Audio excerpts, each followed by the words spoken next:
Tonight on Four-Star Playhouse, Singer presents Dick Powell in The Witness.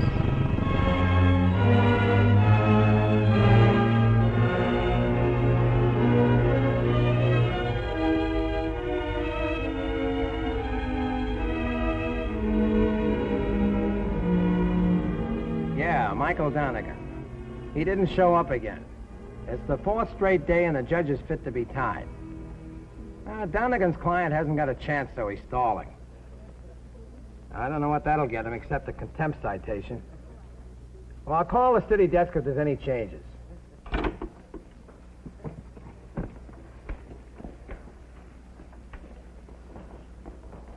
This court is not a gymnasium for the acrobatics of Michael Donegan, nor the city of New York an instrument upon which he can practice his own brand of courtroom tactics.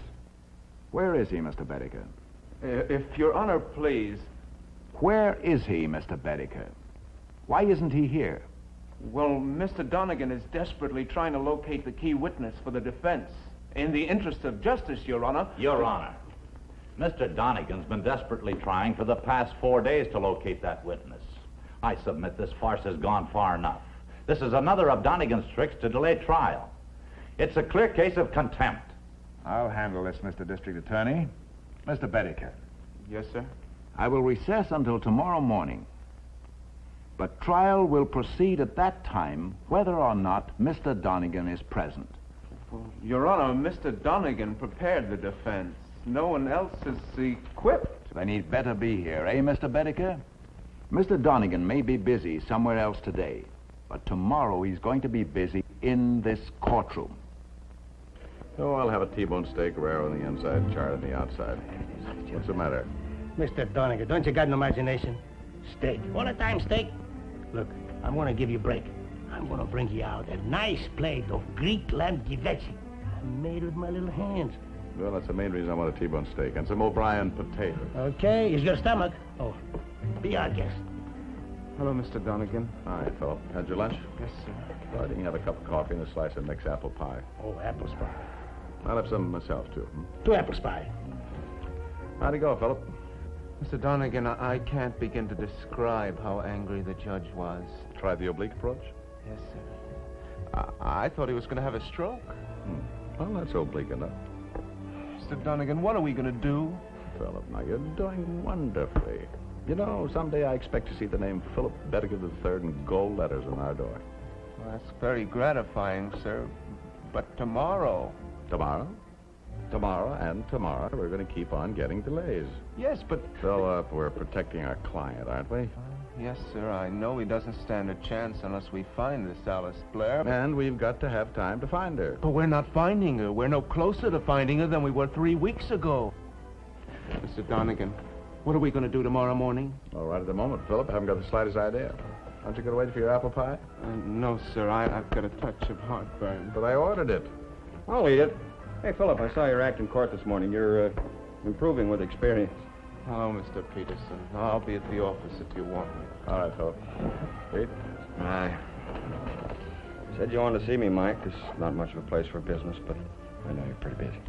Well, I got your bill. Outrageous, isn't it? I am sorry about it, though, Mike. But it costs a lot of money to have 6 top operators moving around. You know that. Because the price is the result. Yeah, there aren't any. You know, Mike, if anybody but you asked me to make this search, I'd say they're out of their minds. Nothing. Nothing that hasn't led us up a blind alley. Like what? Well, like one of the boys got onto a girl that he thinks might have known a girl by the name of Alice. Let's see. 5'3", 114 pounds, blonde. She's a model. But that's all we know about her, except that she's been dining here at Nick's almost every day lately. Well, she isn't here now. My, you've changed. Blonde, huh? Mm-hmm. Well, Alice is a brunette. If there is an Alice Blair, this one might have been her roommate. What do you think, Pete? I think you're wasting your money with me. You got us chasing a phantom. There isn't any Alice Blair. My client says I don't care what your client says. I still think she doesn't exist outside his imagination. No Alice Blair ever handed over any $6,500 to him. Oh, looks as if I'll have to have a little heart-to-heart talk with my client. What's wrong, Mr. Donegan? Well, you lied to me.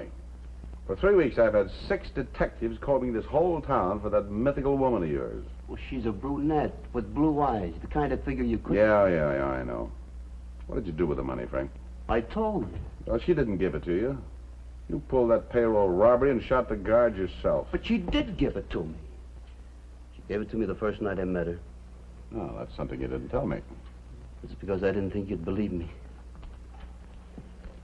A woman you meet the first night gives you $6,500.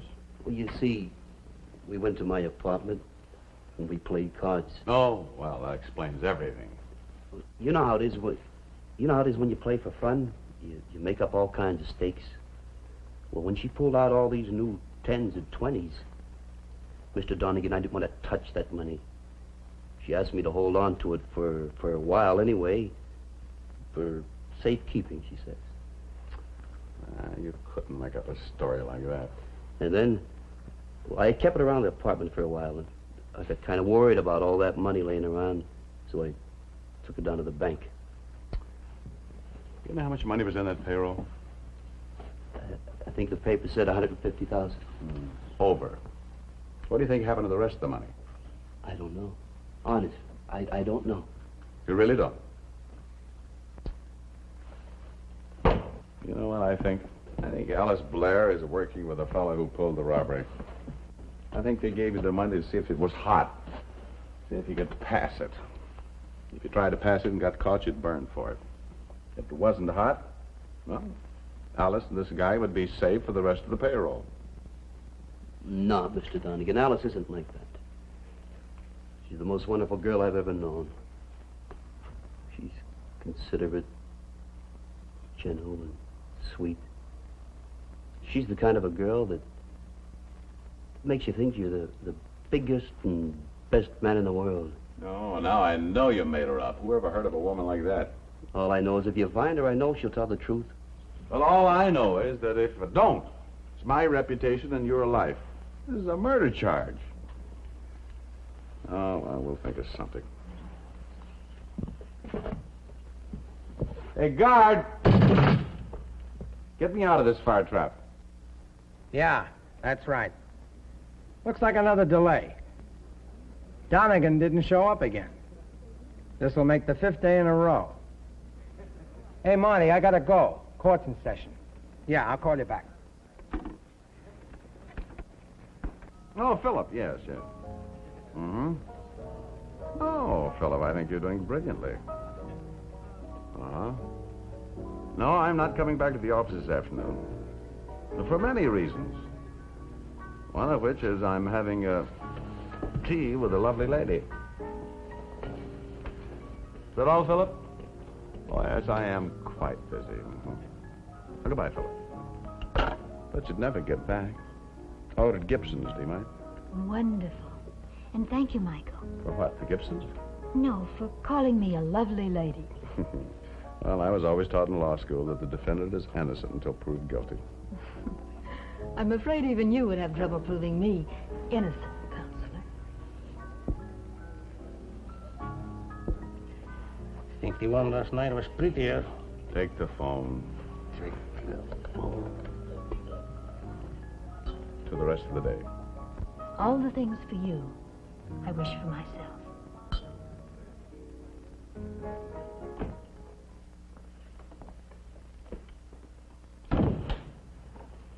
Oh, Michael, so elegant, smart. What's more, it's comfy. Try this chair. Very comfortable. Drink? Love one. Music? Why not? Forgive this key. I've got an alcoholic butler. What an exciting world you live in. Well, it has its moments. Now, Now's one of the moments. thank you. You know, it's been a very relaxing day. For me too, Michael. Strange, too. It seems like I've known you a long, long time. That's your own calmness inside. Your confidence. Must be a great comfort to your client. Well, it isn't very comforting to the client I'm representing right now. The Frank Dana case. Yes. You're so clever about these things, Michael. You'll win the case. You always do. If I find Alice Blair. If I find her, I win. If I don't, I lose. And my client loses, too.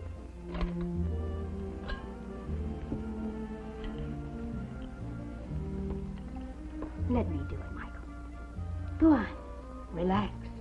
Don't mind if I do. I've been on my feet all day. You're being very gentle with me. Introducing yourself to me. Taking me to dinner. Why, Michael? Because you wanted me to. You wanted to find out all you could about Frank Dana. How did you know, Michael? Well, the one crumb of evidence I got from 6 detectives working 3 weeks was that you might be a friend of Alice Blair. I see. I guess I'm just lucky. The delays I've been getting in the trial are coming to an end. Now you come along. I'm just lucky. I wish I could help, Michael. You're the only one who can.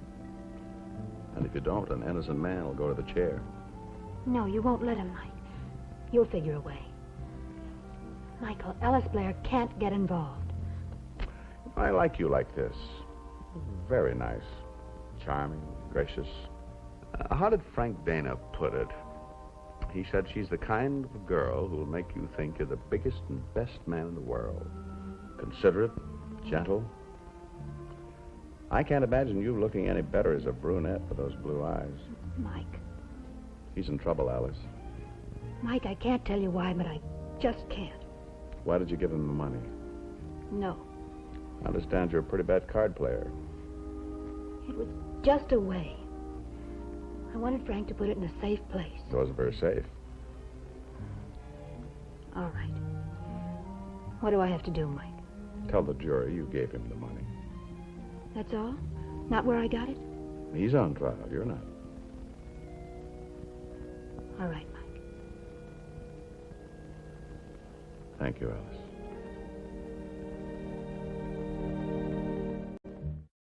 With a handkerchief masking his face, stole a payroll in excess of $150,000. And with deliberate intent, did shoot Harold Toomey, one of the 2 guards, to death with the same gun. The state will prove that Frank Dana attempted to pass some of that payroll money, and in so doing, was apprehended. Ladies and gentlemen of the jury, do not be swerved from bringing in the only just verdict you can reach. Guilty of murder in the 1st degree.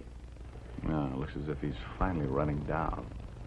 Well, sir, since it was me and my late partner he was holding up, I guess I was pretty close, but when I started to pull my gun and start shooting, why, he wasn't so close anymore. And he kept getting further and further away each shot I took. That fellow over there, he fits what I saw. Only one thing, though. Can't understand why I missed hitting him. I'm a good shot. That's all. Thank you. Cross-examine. No questions. Prior to July 12th, Frank Dana's average balance in our bank was exactly $31.06. On that date, he made a cash deposit of $6,500 in new 10s and 20s. I was surprised at the amount, and I checked the serial numbers. It was part of the cash stolen in the armored car robbery, all right. Thank you. Your witness? Nothing. Well, how can you just sit there and let the district attorney get away with all those innuendos? Oh, remember your heartburn, Philip. Yes, sir, but... Look, Philip, the DA's on our side. It's as though he knew exactly what we planned to do and was anxious to help set it up properly. Now watch, he's going to... Please call the defendant, Frank Dana, to the stand. See? All through these long weeks, Mr. Dana, you've repeated that Alice Blair gave you the money, and no such woman exists. The police have failed to find any evidence of her. But she did give it to me. You offer no other explanation in this courtroom now for having the money in your possession? No, sir. That's all. The prosecution rests. No questions, Your Honor. The witness may return to his seat. Ladies and gentlemen, I don't want to delay this painful trial any more than necessary. Now, the case for the prosecution rests entirely on circumstantial evidence. The fact that Frank Dana had in his possession $6,500, which was part of a robbery murder. But what about the balance of the money? A little matter of approximately $145,000. Well, Frank Dana swore on oath that a woman named Alice Blair gave him the $6,500. Now, the district attorney says that Alice Blair doesn't exist. I now call Alice Blair to the stand. Alice Blair.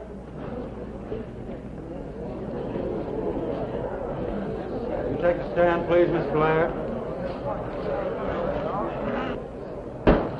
The courtroom will settle down. Place your left hand on the Bible, please. You solemnly swear to tell the truth, the whole truth, and nothing but the truth, so help you God? I do. State your name, please. Alice Blair. Be seated, Miss Blair. Miss Blair, District Attorney Mahaffey. Would you please tell the court... I think you'd better use the microphone there. Alice, would you please tell the court, do you know Frank Dana? Yes. Did you give him $6,500 in new $10 and $20 bills? Yes. Did Frank know where the bills came from? No. No, he didn't. Thank you. Your witness, Pat. Your Honor, the prosecution requests a recess. This new element has changed the entire complexion of this case. Prosecution's request seems reasonable. If defense counsel agrees, I will declare... No, sir. Your Honor, this trial has been delayed too many times already. There's no doubt the complexion of the case has changed, but that isn't an excuse for recess. I respectfully submit that although the prosecution didn't find Alice Blair, they were told repeatedly of her existence by the defendant. Trial will proceed. Miss Blair, where did you get the... Object, Your Honor. The witness is not on trial. Sustained. How long have you known the defendant? Object, Your Honor. Irrelevant and immaterial. Your Honor, I wish to establish the relationship between the witness and the defendant to determine whether collusion is... That seems relevant and material. Objection overruled. Continue. Answer the question, please. How long have you known Frank Dana? About 3 months. Have you seen him often? Yes. Very often? Object, Your Honor. What do you mean by very often, Mr. District Attorney? I mean simply, is she in love with him? Object, Your Honor. The line of questioning of the prosecution is leading and intended to form a conclusion in the minds of the jury. I don't think so. Overruled. Answer the question, Miss Blair. Am I in love with Frank? Yes, I am. Now, being in love with him, naturally you'd want to help him in any way you could. Object, Your Honor. Sustain. Strike the question. Ever think of getting married to Frank Dana, Miss Blair? Answer the question, please. I object, Your Honor. I object to the whole line of cross-examination and repeat, the witness is not on trial. I think prosecution's line of question is eminently within bounds. Answer the question, Miss Blair. Did I ever think of marrying Frank? Yes. Yes, I did. Are you married to him? Are you, Miss Blair? Or is it Mrs. Frank Dana? No, I'm not married to him. But you thought of it. Yes. Are you engaged to him? Well, Engaged to be married? yes, I am. When had you planned on getting married to Frank Dana? Well, we were to be married... Until this trial came up and that sort of got in the way of it. Is that right? That's right. As his prospective wife, didn't you think it would be a good idea to provide Frank Dana with an alibi? Wouldn't you say you gave him the money if you thought it would help your husband? I'm not married to him.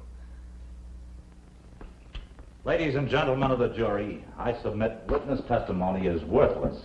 Your Honor, neither the witness nor my client informed me they were engaged to be married.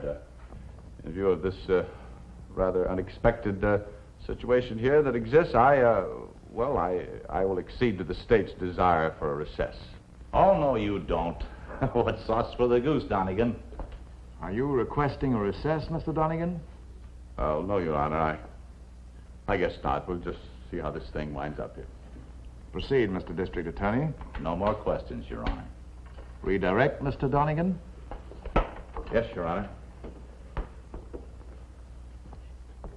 Now, Alice, if you'd known the money was from the robbery murder, you wouldn't have given it to Frank, would you? No. Well, why did you give it to him? I had an idea there might be something wrong. I just asked Frank to put it in a safe place. I wanted time to find out about it. Who gave it to you?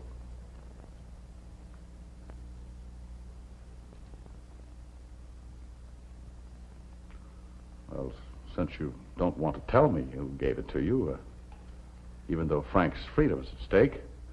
It follows it must have been someone you're very fond of, some member of your family, or somebody you're in love with. Alice, are your parents living? My mother, Where is she living? in Salt Lake City. How many members in your family? Just the three of us. Yourself, your mother, and a sister? No. A brother. So it is a brother. Younger brother? Yes. And he gave you the money, didn't he? Alice, don't you realize he gave you the money to see if it could be passed? He used you. Why do you keep looking at the spectators? Is it possible that he's here to see how his trial is coming on? He is in the courtroom, isn't he? No. No, he isn't. Your Honor, I ask the court to bear with me for a moment. I think we can clear this case up right now. May I ask that every man in that section of the courtroom between the ages of 17 and 27 pass before the witness? Your Honor, must we be subjected to another of the great Michael Donegan's theatrical performances? Seems to me everything Mr. Donegan has said is logical. Aren't you anxious to get at the truth of this matter? Yes, of course, Your Honor, but... Overruled. I direct the bailiff to assist defense counsel. All right, sir. All right, sir. All right, sir.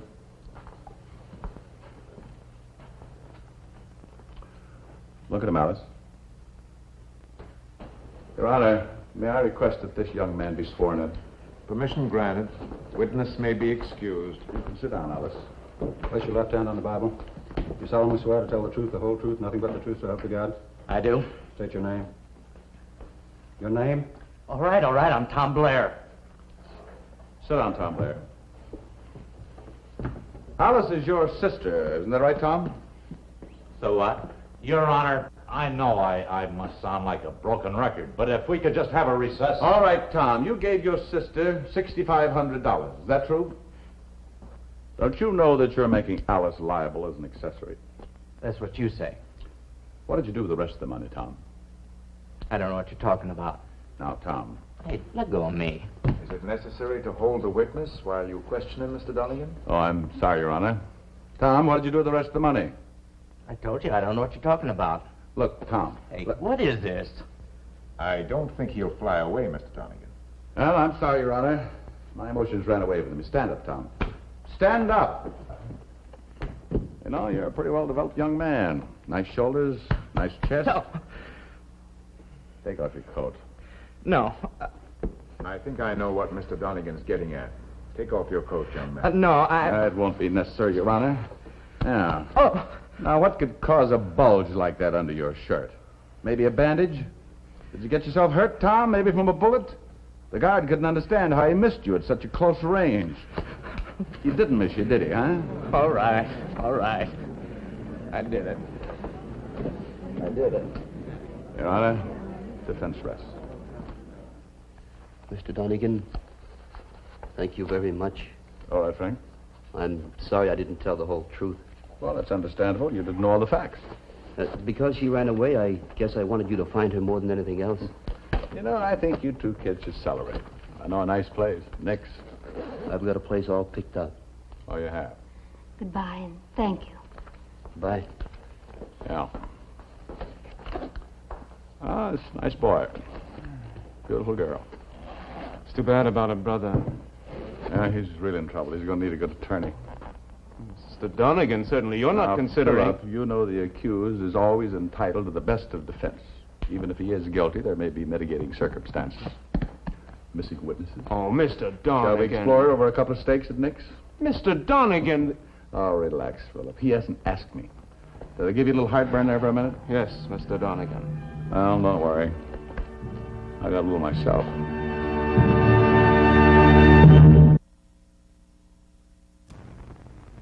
Ladies and gentlemen, you have been guests of the Singer Sewing Machine Company this evening.